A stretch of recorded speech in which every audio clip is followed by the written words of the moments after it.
Paano nga ba mag-remix at safe nga po ba mag-remix ng ibang content ng may content? Yan po ang katanungan ni Merlis Salas. Guys, unang-una po, well, maganda po mag-remix ng mga content. Especially no, kung sikat po yung mga content creator na yan. At syempre, in-allowed po nila yan na i-remix nyo yung kanilang content. Pero, ang delikado lang po dyan guys, kapag nagkaroon po sila ng copyright doon sa kanilang content, pati po kayo magiging apektado rin yon.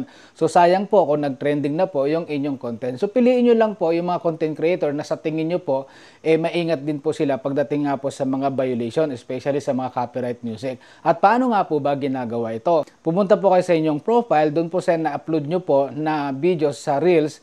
I-click nyo lang po yan guys, yung tatlong dot na nakikita nyo sa baba na yan. Pagkatapos po niyan, enable nyo po yung inyong remix yan. Para guys, makapag-remix po yung ibang content creator doon sa content na in-upload nyo. So, parang relation lang din yan guys, no? Para maging safe po, huwag nyo pong dadalhin si, pag nandun si original. Sigurado po yan, gulo yan. So, yun po yung pinagbabawal na remix.